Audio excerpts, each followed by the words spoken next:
बीते कुछ वर्षों से हमारी सरकार ने बजट बनाने से पहले भी और बजट के बाद भी सभी स्टेक होल्डर से गहन मंथन की नई परंपरा शुरू की है।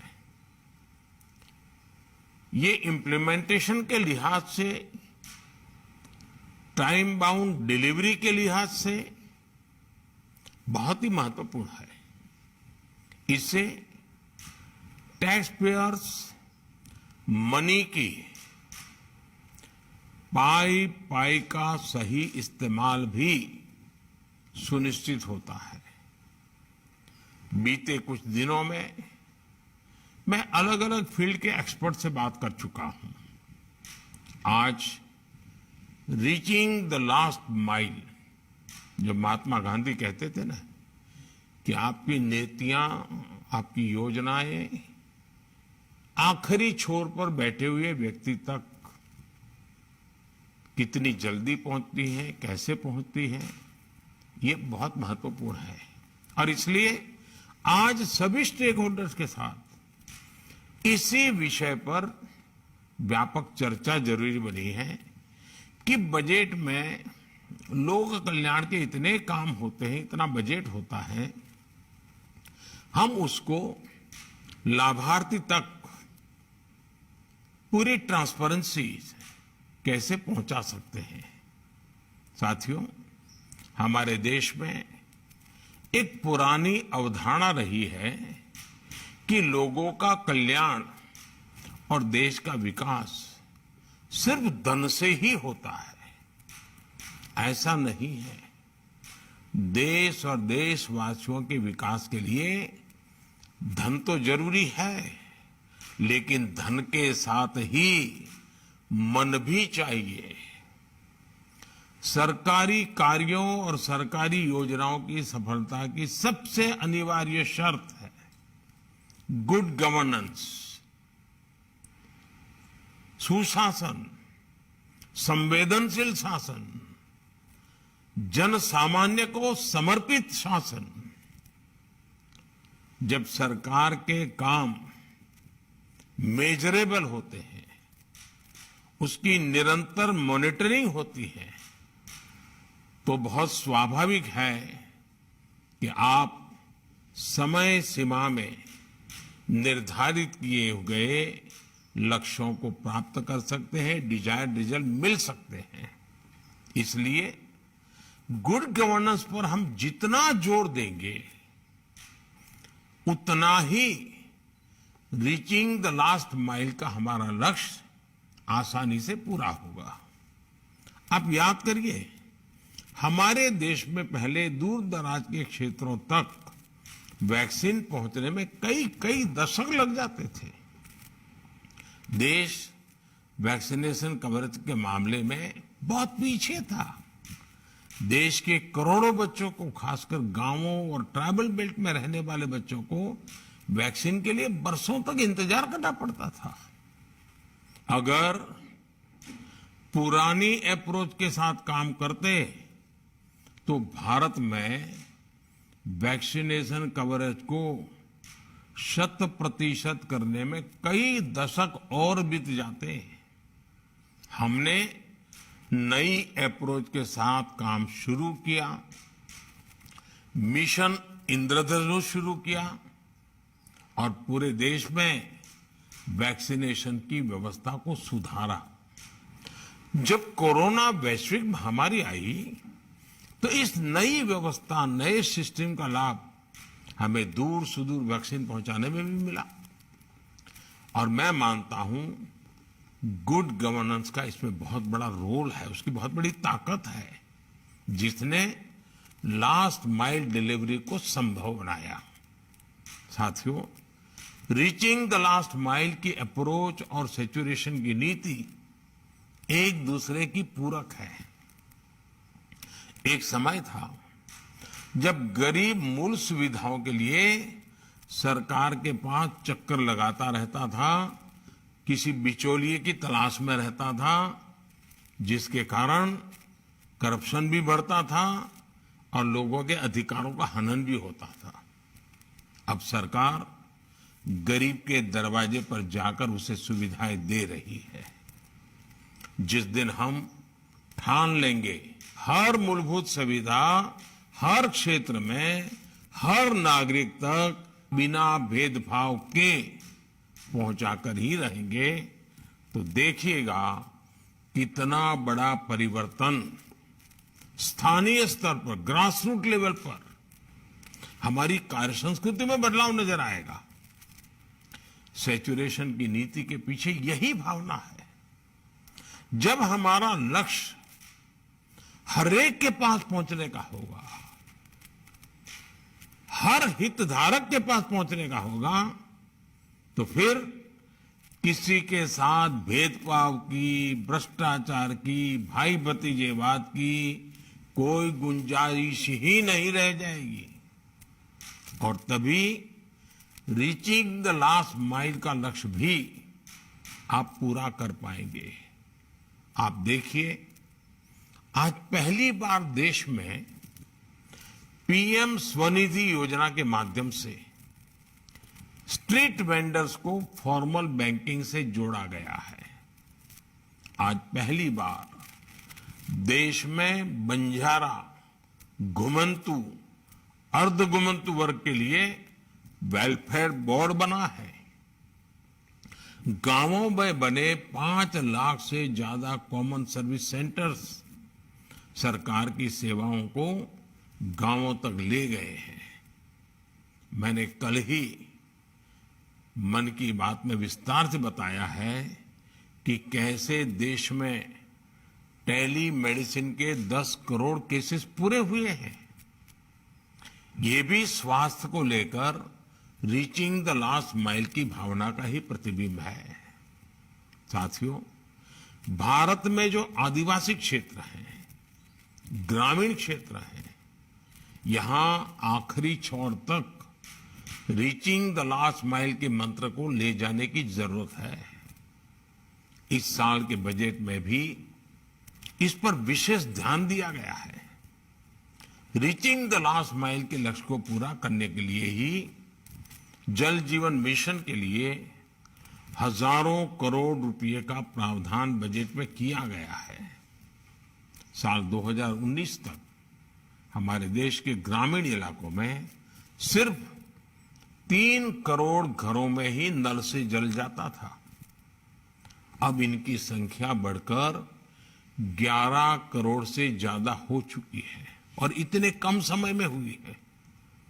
सिर्फ 1 साल के भीतर ही देश में लगभग 60,000 अमृत सरोवर का काम शुरू हुआ है और मुझे जो जानकारी बताई गई है, अब तक करीब करीब 30,000 से अधिक अमृत सरोवर बन भी चुके हैं। ये अभियान दूर सुदूर में रहने वाले उस भारतीय का जीवन स्तर सुधार रहे हैं जो दशकों से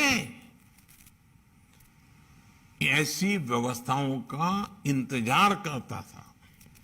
लेकिन साथियों, हमें यहां रुकना मंजूर नहीं है।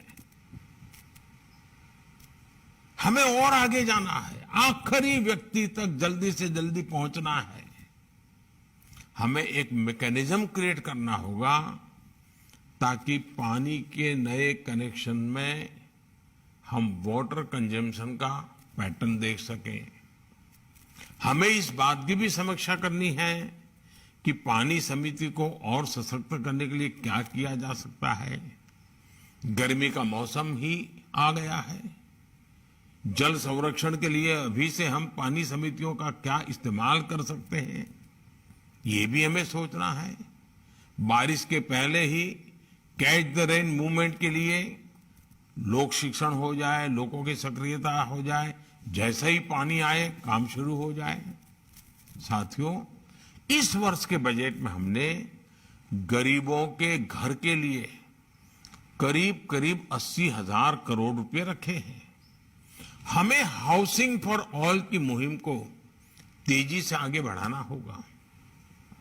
हाउसिंग को टेक्नोलॉजी से कैसे जोड़ें, कम खर्च में ज्यादा टिकाऊ और मजबूत घर कैसे बने, ग्रीन एनर्जी जैसे सोलर पावर का फायदा कैसे हो, ग्रुप हाउसिंग के नए मॉडल गांव और शहरों में भी स्वीकार्य हो, ये कैसे हो सकता है, इस पर ठोस चर्चा की जरूरत है। आपके अनुभव का निचोड़ उसमें निकलना चाहिए।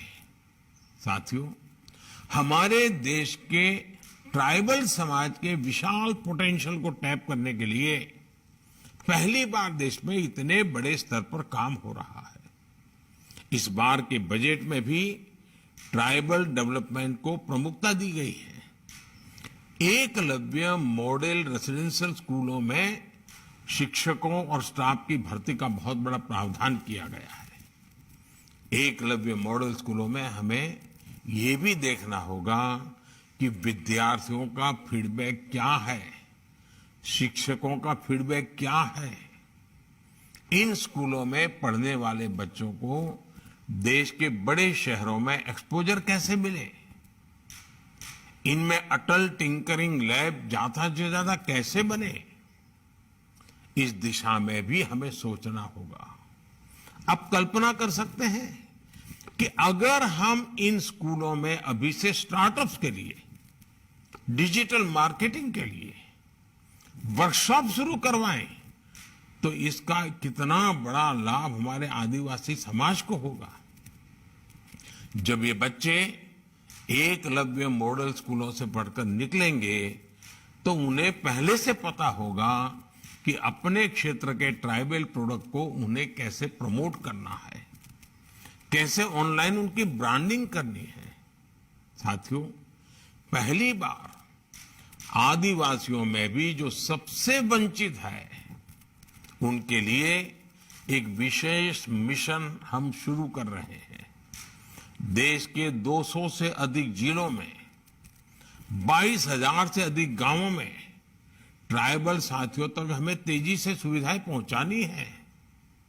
वैसा ही हमारे लघुमती समाज में, खास करके मुसलमान समाज में पसमानदा समाज है, वहां तक लाभ कैसे पहुंचे, जो आज भी आजादी के इतने साल के बाद भी बहुत पीछे रह गए हैं।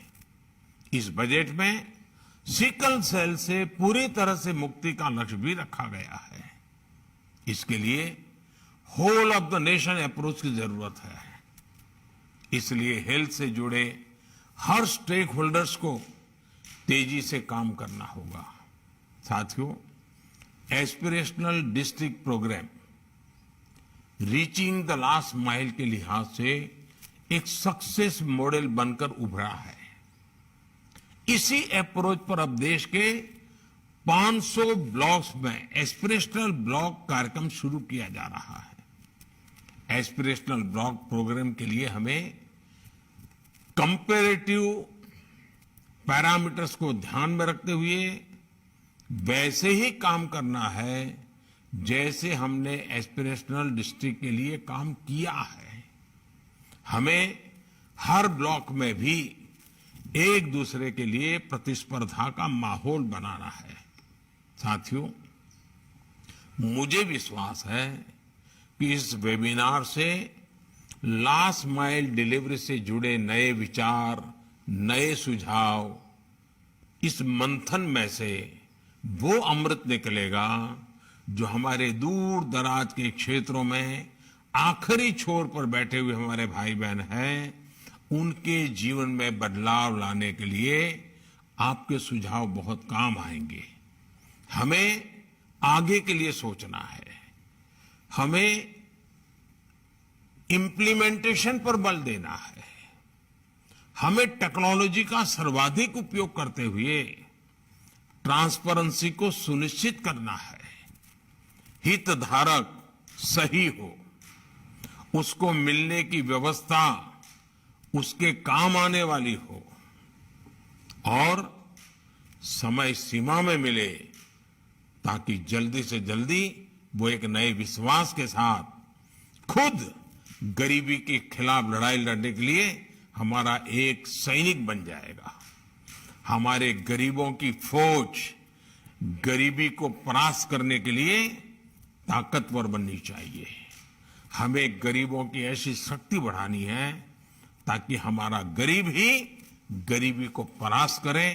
हर गरीब ये संकल्प लेना शुरू करे कि अब मुझे गरीब नहीं रहना है, मुझे मेरे परिवार को गरीबी से बाहर निकालना है।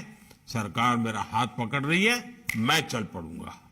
ये वातावरण हमें पैदा करना है और इसके लिए मुझे आप जैसे सभी स्टेक होल्डर्स के सक्रिय सहयोग की अपेक्षा है। मुझे विश्वास है आज का ये वेबिनार एक प्रकार से सर्वजन हिताय सर्वजन सुखाय एक बहुत बड़े संकल्प की पूर्ति का कारण बनेगा।